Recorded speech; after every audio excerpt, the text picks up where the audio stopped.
Hi guys! Welcome to my channel. So for today's vlog, ang gagawin ko po ay mag-a-apply ako ng Oman visa. So sa Oman is e-visa na ang ini-issue ngayon nila. So ngayon, ang country origin ko is nandito sa United Arab Emirates. And ang gagawin ko is mag-a-apply through online. And ako po ay residence po ng UAE. So if you want to watch on how to apply tourist visa, so eto, meron naman silang video para makita nyo kung paano mag-a-apply dito. Pero since pang-apat na beses ko na tong nag-apply ng Oman visa, so medyo familiar na ako dito kung paano siya i-apply. So ang first na procedure is magla-login ka dito, login as tourist. So kung meron naman kayo, like etong website na to, ito rin yung ginagamit nila kapag mag-i-sponsor, like example, ng trabaho, meron ipaprocess nila, yan din yung ginagamit nila. And then, ang unang gagawin natin is mag-apply na, maglalagin tayo as tourist. So, if nakapag-registered na kayo dito, ilalagin nyo lang yung email address nyo and then yung passport. Tapos, text verification, itatype nyo lang yan dito. Tapos, login na. Kapag hindi naman kayo, if it's your first time na gumamit nito or it's your first time na mag-apply ng Oman visa, first, magre-register muna kayo. Tapos, i-fill out nyo yan lahat na may asterisk na red. Make sure na lahat ng information na i-input nyo dyan is correct. So, ngayon, since ako po ay nakapag-apply na at 4 na beses na, so meron na akong username and password doon. So, babalik ulit ako doon sa home, maglalagin ako.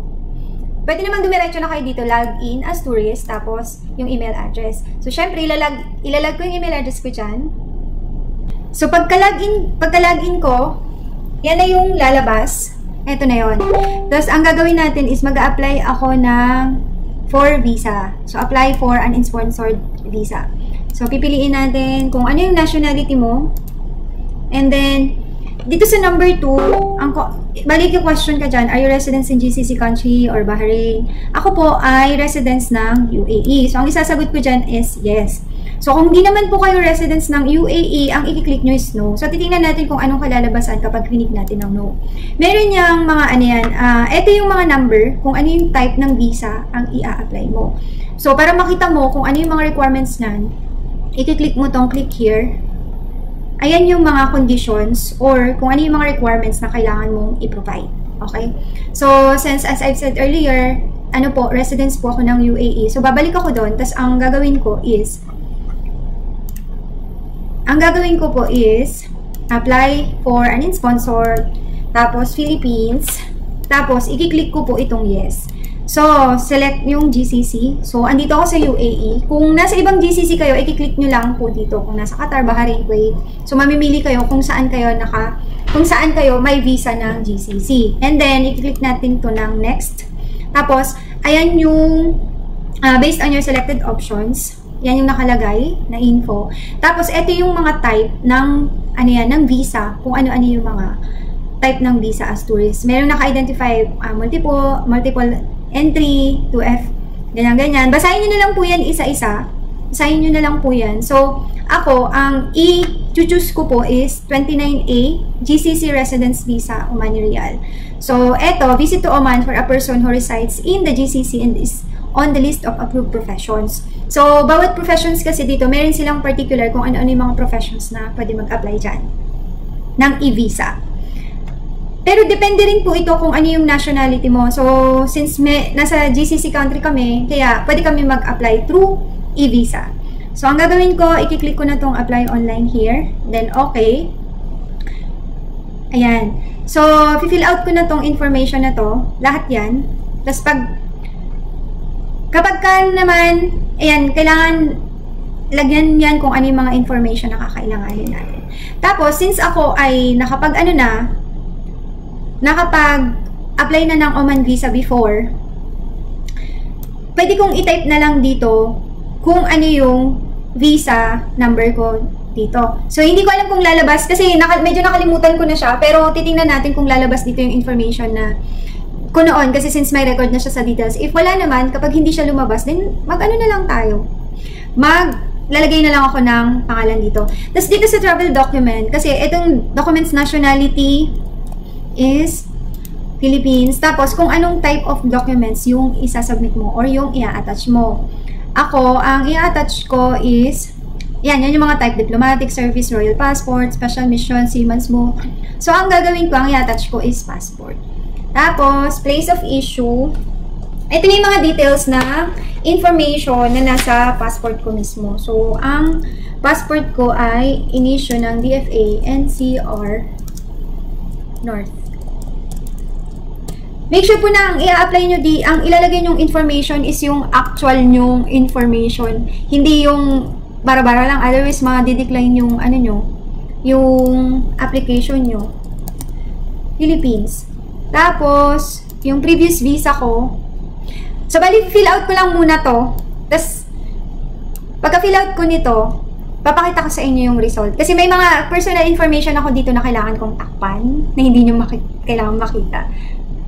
Nung clinic ko na yung yes, ito na yung next na lumabas, yung given names, gender, travel document, yung mother's name mo, dapat ilagay mo dyan, and yung previous visa number, nationality first, family name, date of birth, and then yung GCC occupancy na mo ngayon. Pero eto, dapat kukunin mo to sa visa stamping na nakalagay sa passport mo. So, ako, ang nakalagay ko dun is secretary. Ayan. So, secretary, tapos single. Ina-next na natin yan. Pagka-next mo, ang mangyayari na yan, i-attach mo na dito yung mga requirements na kailangan. Yung copy of GCC visa, passport, photo of applicant, and residence card. Copy. So, eto, yung pinaka-visa stamp mo, yung passport, 19, ano naman yan, photo of applicant, and etong residence card copy, ito yung Emirates ID namin dito sa So, ayan, kung mapapansin nyo, na i-upload ko na yung aking mga documents. Pagka-upload mo, if you have any additional requirements na kailangan mang i-upload, eto, browse nyo lang to, kung saan nyo hahanapin yung file, and then, in-next nyo na siya. Pagka-next nyo, ito yung mga documents na, ito na next na procedure. Andun na tayo sa confirm applicant details. So, yan yung nasa baba pang documents. Tapos, ito yung mga dokumento na in-attach natin, and yung optional documents na other documents. Kung meron kayong in-attach, like example, meron pa akong additional documents na in-attach, lalabas din yun dito. Parang ito siya. Tapos may file size lang kung hanggang gaano kalaki yung dapat yung file na i-attach mo. After nyan, i-click na natin yung next. So, nakalagay niya dyan, I hereby declare that the accuracy of information furnished on this application form is true to the best of my knowledge and belief. In case of any information is found to be false or untrue, I am aware that I may be held liable for it. So, please note, you may enter Oman for 29A GCC resident visa 1 month from the date the visa is granted. So, like example, ang visa nyo is pa-expired na, may possibilities na pag nag-submit kayo nito, kahit bayad na kayo, hindi kayo ma-approve kasi ganun yung mga nangyayari. So, dapat make sure na pag mag-a-apply kayo dito, yung visa nyo hindi pa expired or valid pa siya at least 3 months. Pero kung 1 month na lang, wag na kayo mag-apply, magpa-renew na kayo ng visa kasi masasayang lang yung yung bayad nyo sa pag-submit nito. So, okay lang natin siya. Tapos, lalabas na dito, ayan, lalabas na dito yung details ng application summary mo. Tapos, ayan yung, tapos i-click mo lang to, ititip mo lang siya, tapos, magsasubmit and pay ka na. So, 5 Omani Riyal is equivalent like mga 50 dirhams. So, kung nasa peso yung mga nasa 50, mga nasa 70 pesos. Tama ba? 1 is equivalent 15.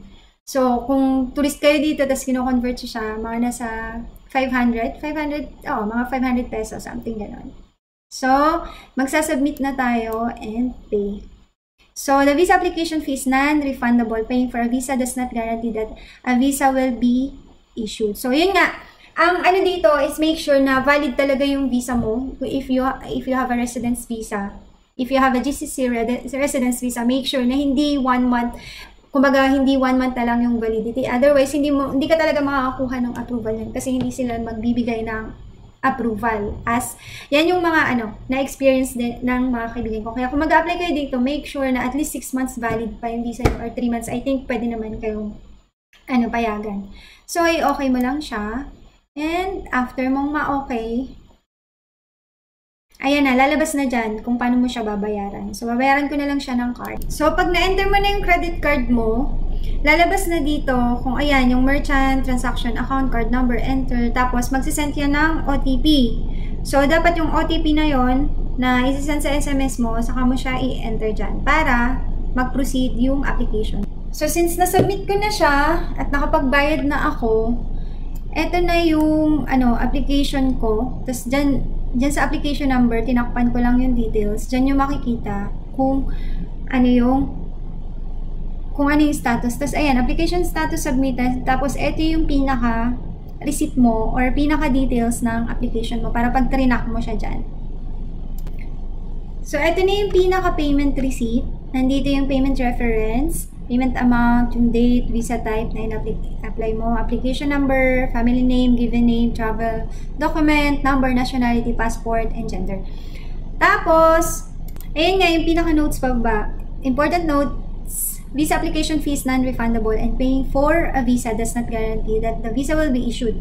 This notice only acknowledge the receipt of the visa fees. If it is not a visa approval, you should not arrive in Oman without receiving the visa approval. So, hindi ka pwedeng pumunta sa Oman or sa border, basta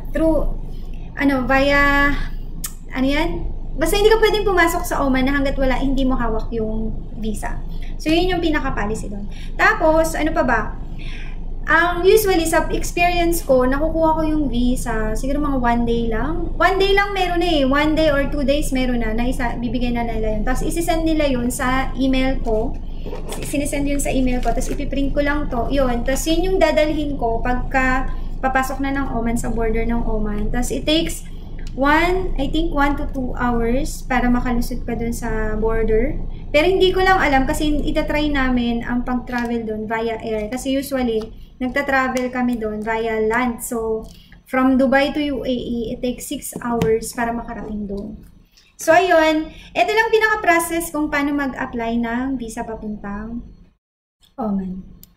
So, again, bye-bye. See you sa next vlog, guys. And I hope may natutunan kayo. Although madali lang naman to, but ayun, kasi minsan nakakalito mag-apply ng Oman visa dahil doon sa classification, kung ano bang classification yung pipiliin mo pag mag-a-apply ka. So, bye-bye! Subscribe to my channel! Bye-bye!